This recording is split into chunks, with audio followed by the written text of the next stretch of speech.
magandang araw sa ating lahat. Ito si Justin para sa Justin Does It Channel. At ngayon ang ating video ay i-share ko sa inyo kung paano bumili ng karning baboy o mamamalingke dito sa Macau. So nakahanda na ako at pupunta na kami doon sa tindahan ng meat shop at saka daanan natin ang mga tindahan ng gulay. So sa meat shop muna, then gulayan. So, depende na lang kung ano yung maluluto natin ngayon. Pero nagkikrave ako ng karne, kaya maaring karne ng baboy or isda yung mabibili natin. So, tara, ikot tayo sa Macau. Bilang OFW na 7 years na dito sa Macau, kaya naman subukan natin ipakita or ipapakita ko sa inyo kung paano kami mamamalengke. So, tara, let's go! So,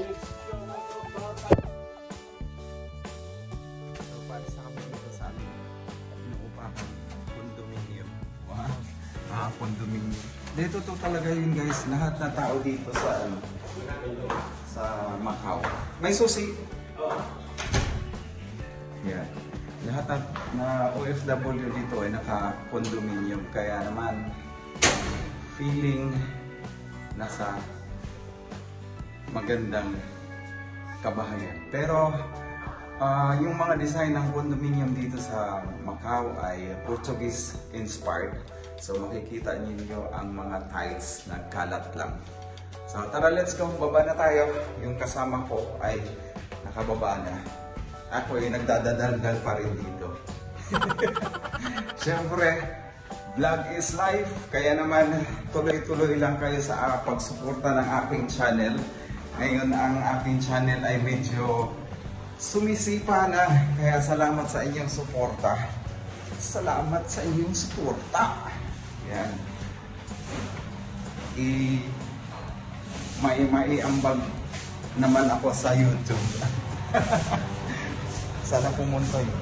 Pwede kasi dito sa kabila guys eh. So maaaring dito sa kabila. Yan yung si Amado Halimit. Matagal na yan, inugat na yan dito sa Macau. So kung tatanungin nyo ako, siguro nasa 24 years na nagtatrabaho dito. So, ayan. So, makikita nyo sa aking background, tingin-tingin lang kayo dyan dahil mga high-rises na yan. Ngayon ang panahon ay medyo makulimlim. Gamit ko ang aking front camera, kaya pasensyahan nyo na yung background ko baliktad.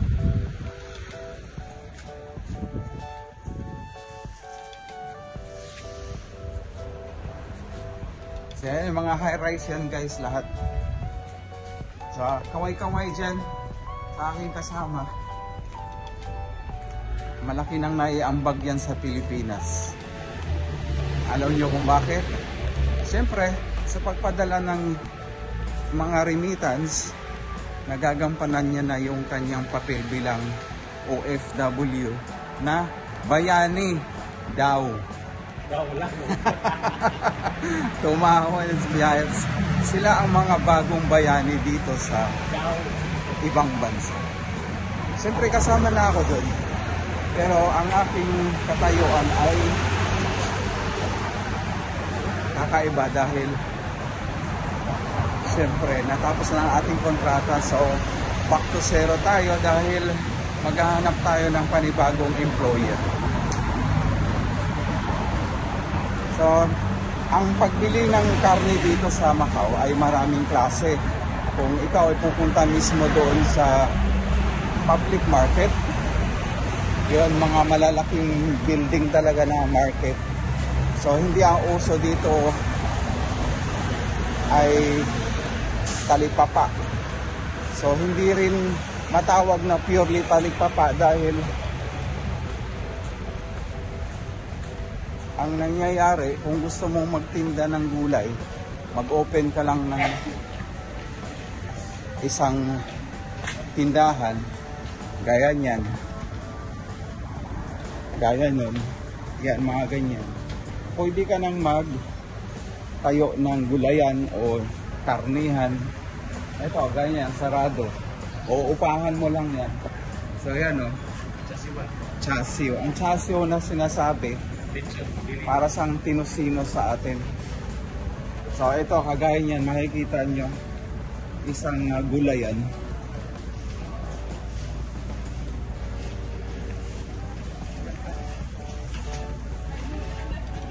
So yan, sample ng gulayan dito.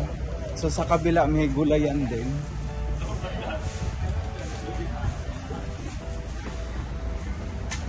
So ganyan yung style ng pamamalingke dito sa Macau. Ngayon, kung gusto mo naman ng karne, maraming klase din na karnihan ang inyong mabibili. Dahil may karnihan na doon sa palengke, frozen. Meron ding nagtitinda ng karne na fresh. So magkaiba yung presyo ng karne ng fresh. Sige, ikot ako. Ipapakita lang. So ipapakita ko sa inyo kung anong tindahan yung nagtitinda ng fresh. O magkaiba ang presyo ng frozen at saka ng fresh meat. So ayan, tindahan ng mga freshly made, handmade na mga noodles.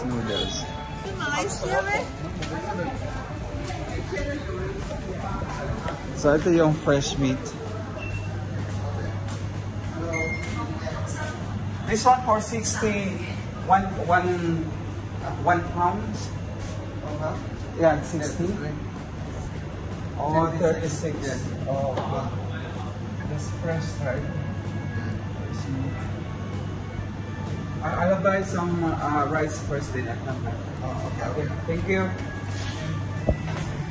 So, dito naman sa Macau, meron naman silang mga netizen dito na marunong mag-English.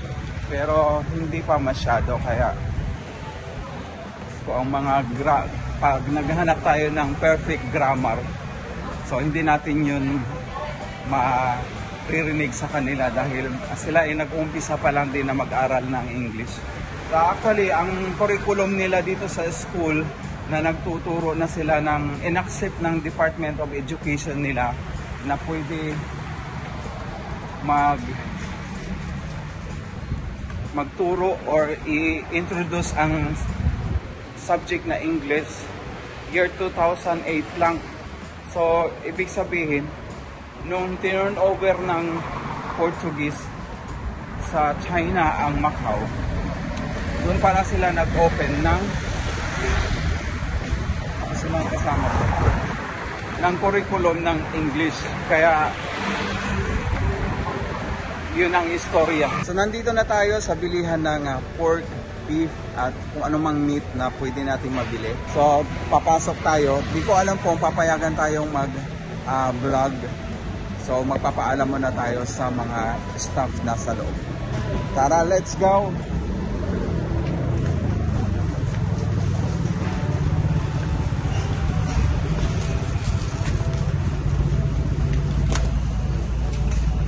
Saan ang bibili natin? So dito guys, naka-chop na yung mga karne. Gaya ng pork belly. Lahat na party ng pork meron. Meron din doon sa kabila. Yan ay pork feet. So dito naman may mga pork ears, tenga. Dito naman ay na free cuts na pork ribs. So dito mga pork chop, kasama na rin ang mga pork duck, mga karne ng pato o ito karne ng goat, paa ng goat. So yan, dito naman mga processed foods, mga laman loob. So halos kompleto dito guys. So yan, hindi naman galit si kuya pero frozen kaya yan.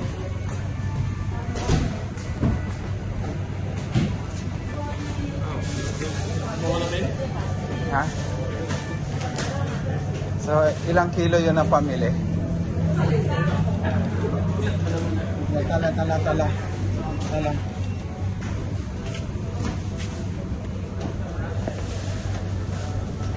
So ito naman mga ano, pusit, seafoods at saka yung mga balls meron.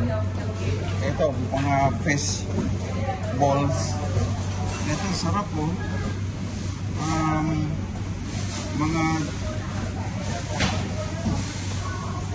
seashell pero natanggal na sa shell. Ang pangalan pala ng shop nito ay CCK. Ayan, yun ko yung yari me CCK na pasapi. Ano ito? Ano ito na? Uy, mukhang nilibre ako ng aking kasama. Pasapi, ibig sabihin 82 patakas or MOP ang nabili. Mama, anong luto yan? Kapag kami na yung tempo eh. Nilaga? Parang repolyo nyo ito. Oo, nilaga. So, lagyan ng patatas? oo, mga kahit dalawa na, tatlo. So, napag-isipan namin na nilaga ang lulutuin, kaya dito naman ay pwedeng magpa-cut, papahiwa. So, tignan natin kung paano nila hihiwain sa machine.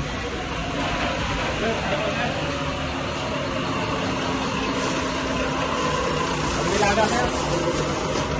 Lahat yan? Oo, lahat yan. Yan po. Bakit ito? Tatlo yun. Parang walang nantay lang. Balik-balik mo lang. Saka na lang.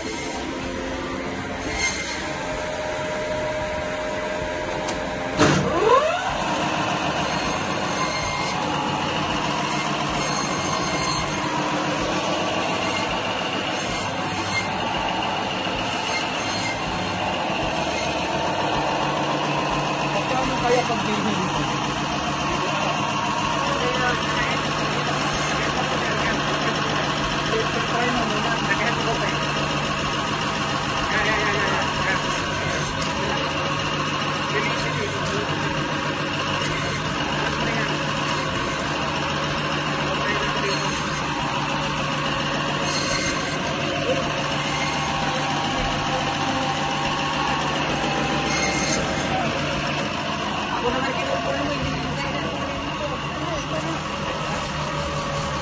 Sorry, di pala ako nagsabi.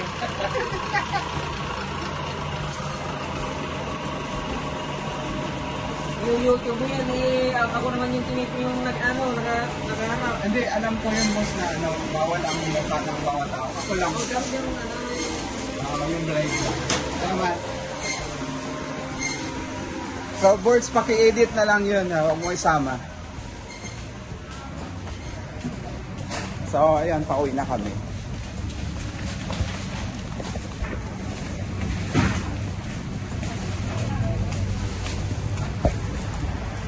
So, ganun lang ang pamimili dito sa Macau.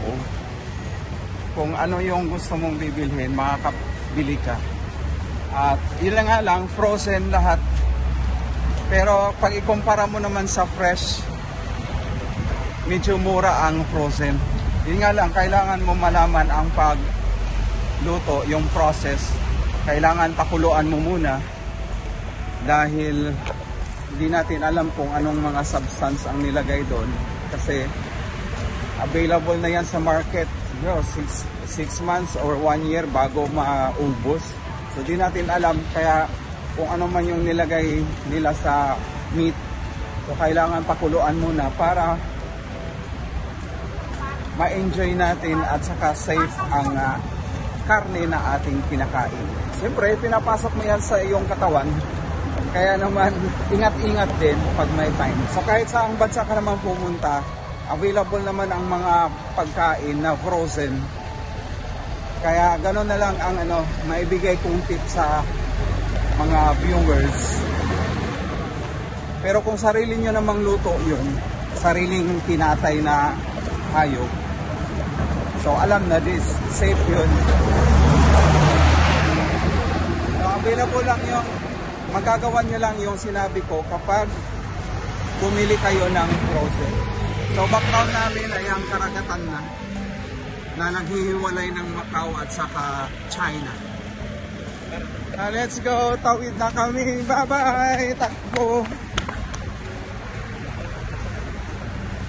Run for your life. Guys, basta sinabi ko sa inyo importante dito sa Macau ang pedestrian. So kapag may taong nakatayo dyan sa kulay dilaw, yan, sa kulay dilaw na yan,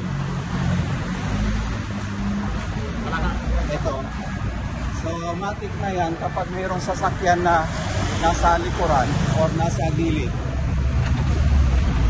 automatic yan nahihinto. Ganyan sila ka edukado o ganyan nila nire-respeto ang mga pedestrian, mga tumatawid. Ayaw che. Sabi ko yung yaoche merong sasakyan. Actually pwede naman sila dyan, eskinita, hindi sila pinagbawalan. Halos lahat naman sasakyan dito ay motorsiklo. Yan, so nandito na kami sa gulayan. So pipili muna kami ng gulay. Ayan. So papasok na tayo sa gulayan. So merong radish. Bumili kami ng patatas. Kailangan pa ba ng kamatis? Hindi. So ang tinola or nilagang baboy ang naisipan namin kainin. Ayun. Parehong 8. Oo. Padapa lang. Ayun, pabilog. Mas masarap nga yung padapa eh. Yan yung mga organic na repolyo. Padapa. Oo. So guys, maraming gulay dito sa Macau. Kahit talbos ng kamote meron. So fresh yan. Sa araw-araw meron delivery ang mga ganitong klaseng bilihan. Maliban na lang kung walang problema sa climate. Ito guys, merong ng dahon ng sili. Pwede magtinola. Tinola ng manok. So ito yung leeks. Meron ding papaya dito guys. So ito naman yung klase ng pipino, medyo pahaba. Meron ding zucchini. Ito chili. Chili. Itong ganito? Oo. Ilan? Yung ko, 2. So meron ding kamote.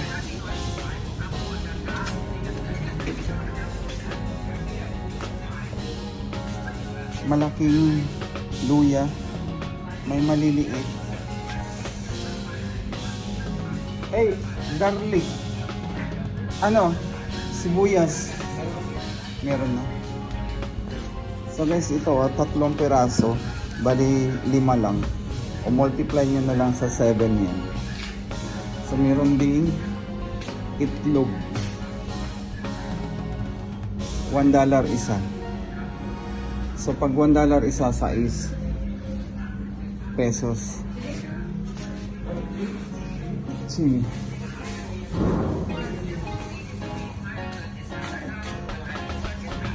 Hello.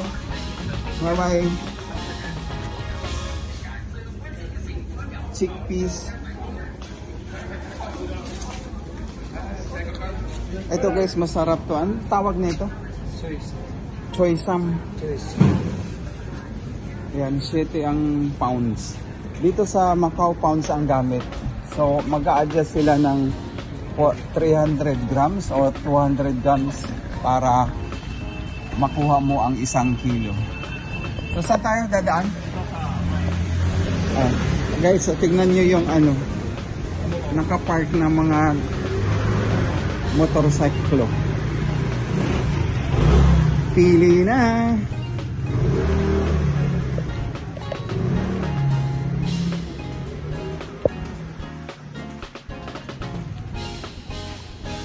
Yan mga chassis one. Ayan guys, nagkita sila. Wala.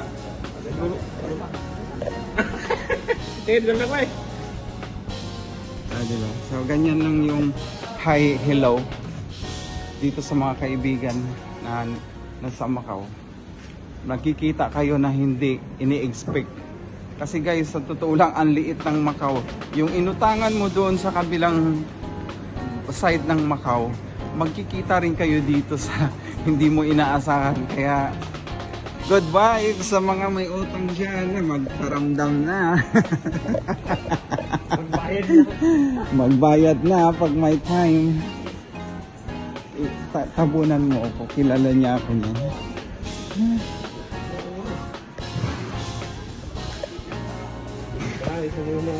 So dito na tayo liliko sa kanan. Sa mga prutas. Ay, sarado na ang prutas. Sarado ang prutas na. So ayan yung kalye dito sa Macau.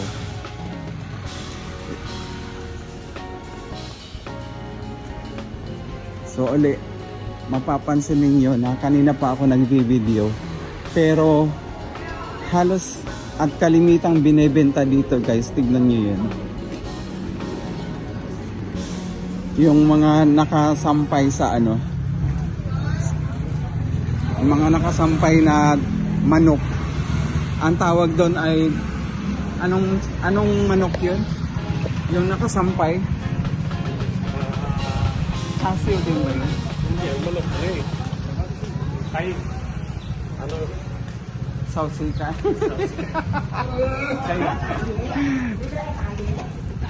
Ayan, tignan nyo guys. So, ayan, bilihan din yung mga gulay yan.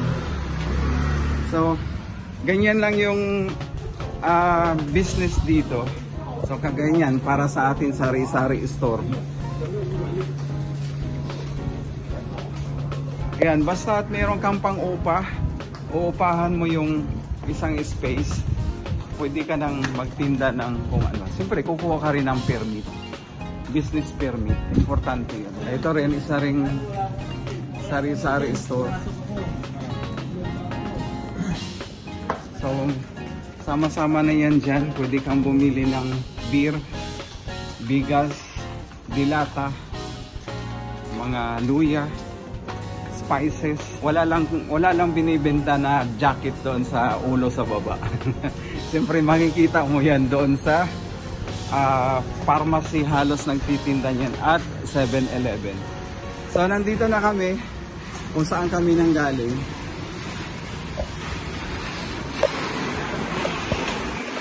Yan.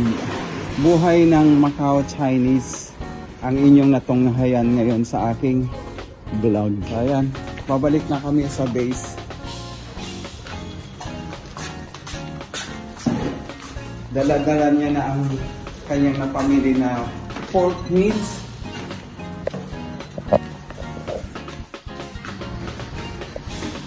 Ikaw uli ang aking bida sa vlog.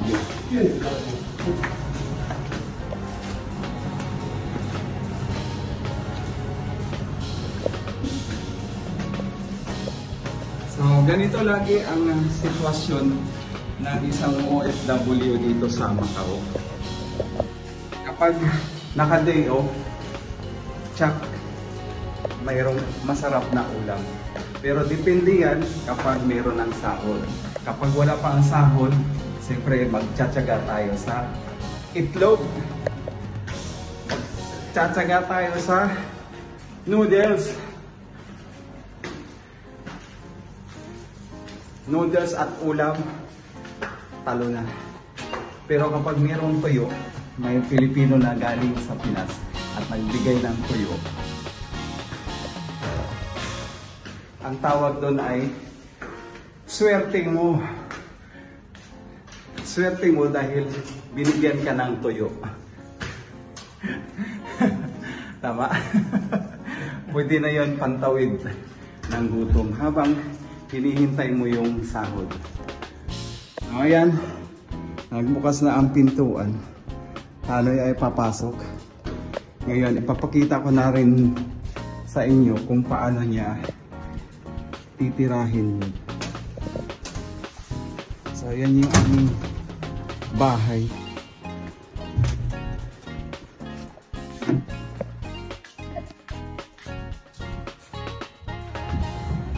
Yan, una, huhugasan muna. Tapos, pakukuluan. So, yun lang yung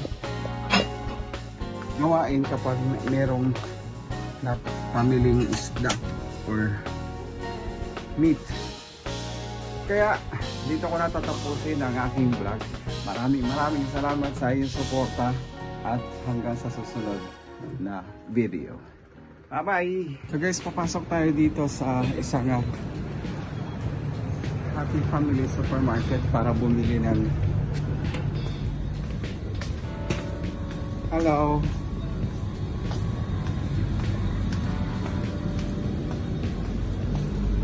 Bibili tayo ng sabong panglaba.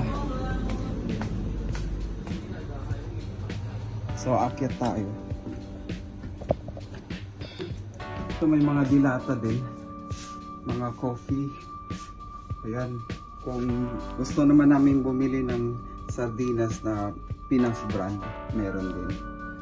So, ayan si Master Anligo. So, may mga asin. Dito, mga sili. Bote na panimpla. Parang wala yatang sabon panlaba dito. So, baba tayo. Baka nasa baba. So, ayan. Ang daming beer na pagpipilian. Parang wala. Wala akong nakikita sa sabong panlaba. So guys, naayos na yung lulutuin. Ayun, napakuluan niya na rin yung napamili nating karne kanina. Siya lang. Sangkot siya para sumarap. Siyempre, masaya siyang nagluluto kaya meron siyang music. Asin guys. Oh, may asin-asin pa daw sa nalalaman. Hindi yan nilalagyan ng asin, di ba? Lagyan na. Joke na. Amoy siya nakusubok siya para masarap. So yun, hintay tayo sa final na menu. Mamaya titirahin natin. Titikman natin kung ano ang kinalabasan ng kanyang hinalo-halo at nilagyan ng asin na karne ng baboy. Yan daw ay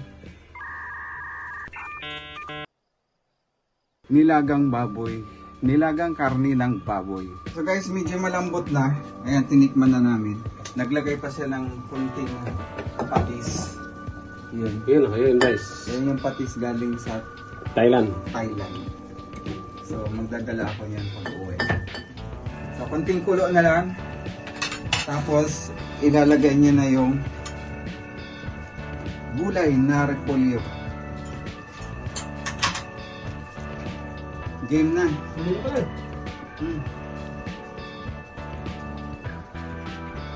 Lasang sabaw, okay na? Ayos na. Masarap talap na. Ilagay ko na ha.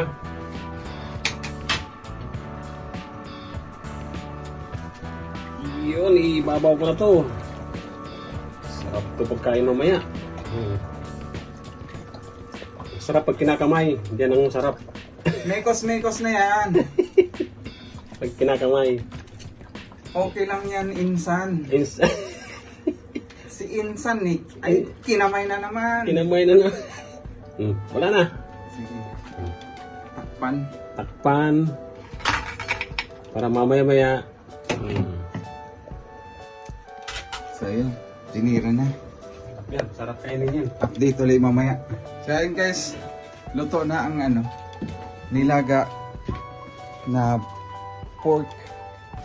Yan, ilalagay niya na sa mesa para isang kuhaan na lang. Buksan natin guys. So yun oh, ang init oh, sarap. So may mga lasing dyan, pwede yan pantanggal ano, tama. So titikman namin maya maya lamang. So ayun guys, luto na ang ano, nilaga na pork. Yan, ilalagay niyo na sa mesa para isang kuhaan na lang. Buksan natin guys. So yun oh, ang init oh, sarap. So may mga lasing dyan, pwede yan pantanggal ano, tama. So titikman namin maya maya lamang. Time check, alas 4:02 na. So ito na yung hudyat na kami ay kakain. Di namin alam kung hapunan na ba to o tanghalian. Basta kapag naluto na ang pagkain dito, ang ulam, kainan na yan kasunod. So meron ng rice, matik na yan. Tapos yung ulam natin na nilaga. Meron pa kaming natirang ulam kanina. Dahil kami kumain ng mga bandang alas 11 yata yun, alauna. So tama lang, cycle ng gutom ng tao. Kada 4 na oras kain. So kung sa amon gani, kada bagting kaon mo.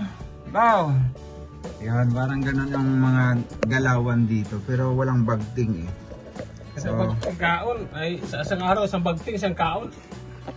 Yan. So try na natin. Woo! Ice cream good. Ice cream yummy. Meron pang ano guys, oh, tuyo. Hindi ko alam kung kailan niya magiging basa eh. Basta ang tawag daw sa kanila niyan, tuyo.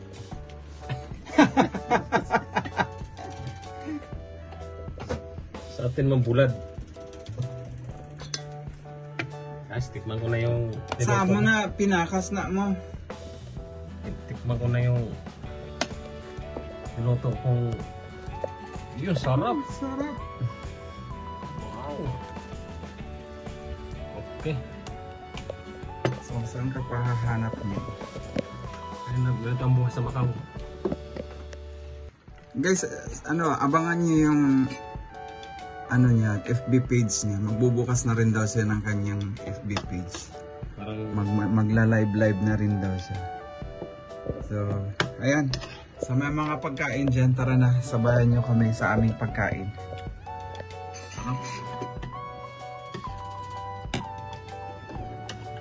Kukuha na ako. Hindi ko na mapigilan.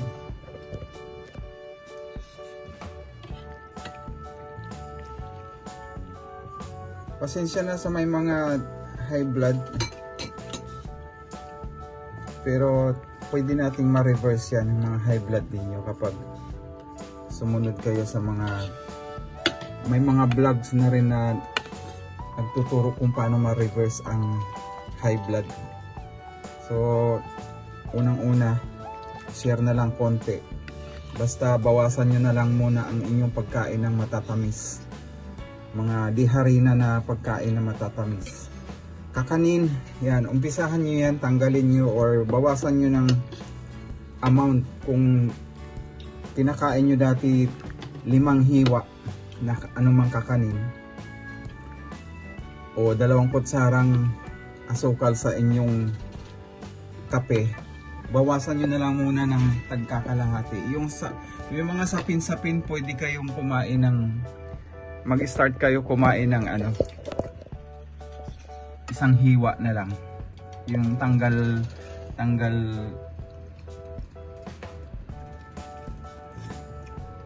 oh, sarap. Matanggal lang yung ano, cravings ninyo sa mga kakanin. Doon lang kayo mag-umpisa para ma-achieve nyo yung reversal ng inyong high blood. Maraming kain ko dito. So ayan, kain tayo guys.